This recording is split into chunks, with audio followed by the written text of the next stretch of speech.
శుక్లాంబరధరం విష్ణుం శశివర్ణం చతుర్భుజం ప్రసన్నవదనం ధ్యాయేత్ సర్వవిఘ్నోపశాంతయే అగజానన పద్మార్కం గజానన మహార్నిశం అనేకదంతం భక్తానాం ఏకదంతముపాస్మహే. ఓం గం గణపతయే నమః. ఓం శ్రీమాత్రే నమః. ఓం శ్రీ గురుభ్యో నమః.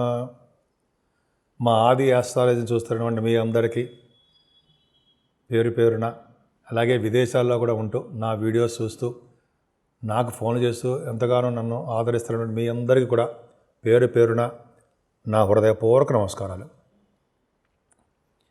ఇప్పుడు మనం జనవరి 12వ తారీఖు నుంచి జనవరి 18వ తారీఖు 2025 వరకు 2025 సంవత్సరం చెప్పుకోబోతున్నాం. దానికంటే ముందర ఏంటంటే, మీరు మీ జాతకాలు తెలుసుకోవాలనుకుంటే మీ date of birth, time of birth, place of birth, మీరు ఎక్కడ పుట్టారు ఏంటనే అన్ని వివరాలన్నీ కూడా మీకు ఒకవేళ మీ జాతకంలో సమస్యలు ఉంటే తెలుసుకోవాలనుకుంటే మా ఆది ఆస్ట్రాలజీ అని కింద స్క్రోల్ అవుతుంది అన్న నంబర్ని ఫోన్ చేయండి.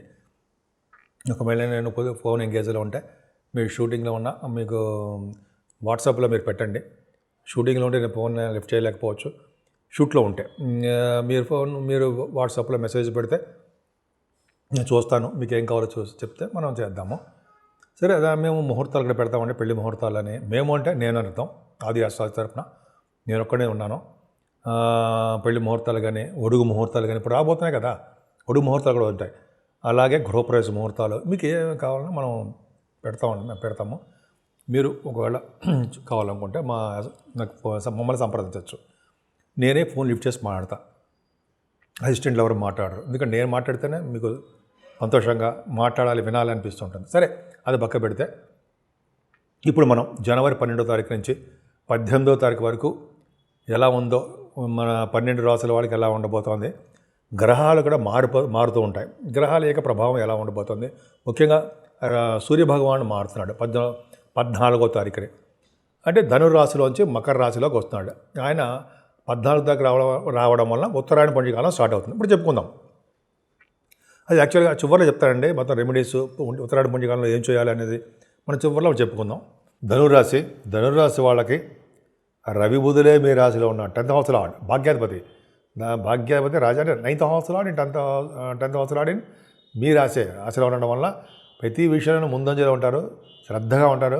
మీకు బిజినెస్ సంబంధించిన లక్షణాలు ఉంటాయి. మీరు చేస్తున్నటువంటి బిజినెస్లో కానీ, వృత్తిలో కానీ ధన సంపాదన, ధనం ఎలా సంపాదించాలి, ఎలా కూడబెట్టాలి, ఎలా సేవ్ చేయాలనే తపనలో మీరు ఉంటారు. అలాగే ఎలా ఖర్చు పెట్టాలో కూడా మీరు ఆలోచిస్తూనే ఉంటారు. చాలా బాగుంది. స్పీడ్గా ఉంటారు, తెలివిగా ఉంటారు. ఎక్కువగా ఎదుటి వాళ్ళకి దానం చేసే తత్వం మీరు ఉంటారు. అలాగే 14వ తారీఖు నుంచి రవి కూడా ద్వితీయ భావంలో ఉండడం వల్ల స్పీడ్గా నడవడము, స్పీడ్గా కోరికలు ఉండడము, స్పీడ్గా ఉంటారు. అన్నీ కూడా నడకలో కూడా స్పీడ్ ఉంటుంది మీకు. అదే నడవడం అంటే అదే కదా, బాగుండడం. మీకు 14వ తారీఖుని సూర్యభగవానుడు 9th హౌస్ లార్డ్ అయ్యి ద్వితీయ భావంలో ఉండడం వల్ల సంపదలు పెరుగుతాయి. నాన్నగారికి ఆయుర్దాయము, నాన్నగారికి సంబంధించిన వ్యవహారాలు అంటే మెయిన్ ఆయన ఆయుర్దాము అంటే ఒకటే కదా, ఆరోగ్యము భద్రతగా ఉంటుంది. ధనం విషయంలో మీకు ఏమాత్రం ఇబ్బంది పడరండి. మీరు సూర్యభగవానుడు చక్కగా మీకు నమస్కారపీడు కాబట్టి ఆయన మీకు ధనాన్ని ఇస్తాడు. వ్యాపారాభివృద్ధి అవుతూ ఉంటుంది. తండ్రి గారికి సంబంధించిన వ్యవహారాలు బాగుంటారు. అలాగే కుటుంబంలో వృద్ధి కలుగుతూనే ఉంటుంది. మీకు సంపదలు అంటే ఎలాగంటే, మీరు చాలామంది మీ దాంట్లో పాటలు పాడేవాళ్ళు చాలామంది ఉన్నారు. మీ దాంట్లో వాళ్ళకి బాగా ఉండడానికి అవకాశం ఎక్కువగా మీ చెల్లెళ్ళని చూడడానికి, మీ తమ్ముళ్ళని చూడడానికి ప్రయాణాలు చేస్తుంటారండి. ఎక్కువగా షార్ట్ జర్నీ మీరు చేయవలసి వస్తుంది, చేస్తూ ఉంటారు. మీ తమ్ముళ్ళకి చెల్లెళ్ళకి భరోసా ఇస్తూ వాళ్ళకి ధైర్యం నూరిపోస్తూ నేను ఉన్నాననే సపోర్ట్ మీరు బ్రహ్మాండంగా వాళ్ళకి ఇస్తారు.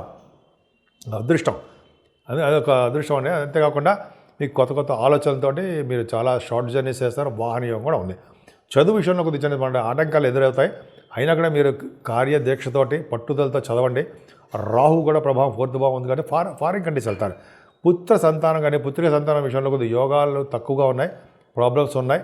మీ సంతానం వలన మీకు ప్రాబ్లమ్స్ ఉన్నాయి. అంతేకాకుండా మీరు స్టాక్ మార్కెట్లో ఉన్నప్పుడు మీరు చాలా జాగ్రత్తగానే ఉండాలి. లాసులు వస్తాయి. గురు ప్రభావం కూడా మేనమామలకి చాలా బాగుంటుందండి. మీకు మేనమామలు చాలా బాగుంటాము.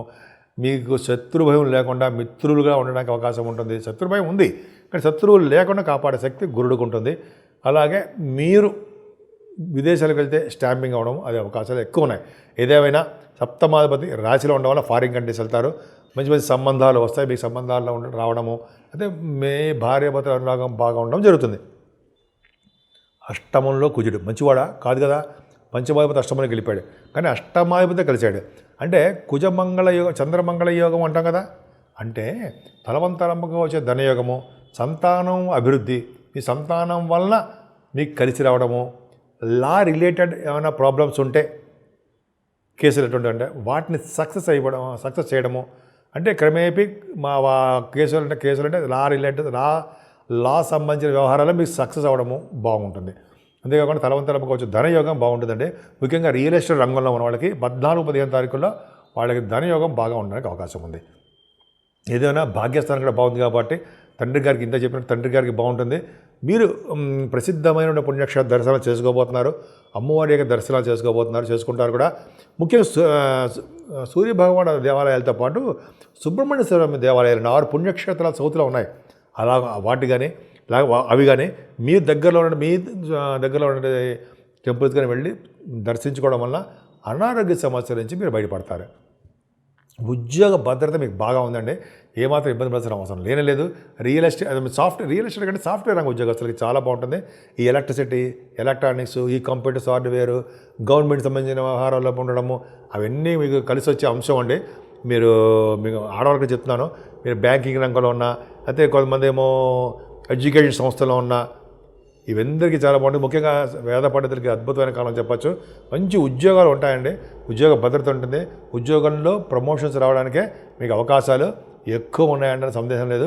అలాగే మీ 11 బాగుంది కాబట్టి మీకు వ్యాపారాల్లో అభివృద్ధికరంగా ఉంటాయి. పైగా శుక్రుడు కూడా మీకు బాగున్నాడు. సో మీకు వ్యాపారాల ద్వారా మీకు ప్రయాణం చేయవలసి వస్తూ ఉంటుంది.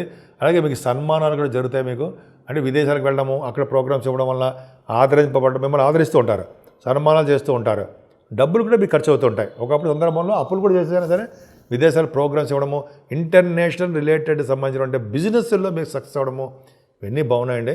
ముఖ్యంగా మీరు పూజించవలసిన దేవుడు అమ్మవారితో పాటు సూర్యభగవాన్ ఆరాధన చేయడం వల్ల, అమ్మవారిని పూజించడం వలన సర్వ సుఖాలు సర్వశుభాలు కలుగుతాయి. అన్ని రాశుల వాళ్ళకి చెప్పే సలహా అంటే ఒక విధంగా రెమెడీ అని అనుకోవచ్చు అండి. అన్ని 12 రాశులకి మేషరాశి నుంచి మీనరాశి వాళ్ళందరూ కూడా ఈ వారంలో 14వ తారీఖునే సూర్యభగవానుడు మకర సంక్రమణం చేస్తున్నాడు కాబట్టి ఆ రోజు ఉత్తరాయణ పుణ్యకాలము. ఆ రోజు చేసినటువంటి స్నానాలు, దానాలు, హోమాలు, లేకపోతే చాలామందికి దానాలు అంటే మీకు తెలుసు కదండి, అవన్నీ చేసుకోవడం వల్ల విపరీతమైన రాజయోగం కలగడానికి అవకాశాలు ఉన్నాయి.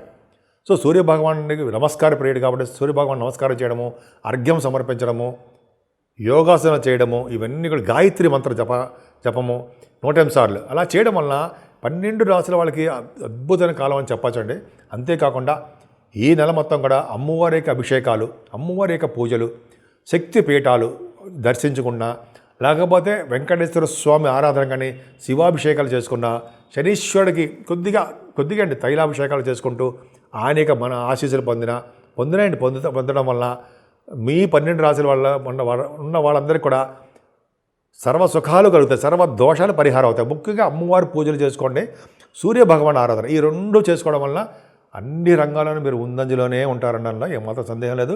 అన్ని విషయాలు మీకు కలిసి వచ్చే అంశాలుగా మీరు బాగా బాగుంటారు.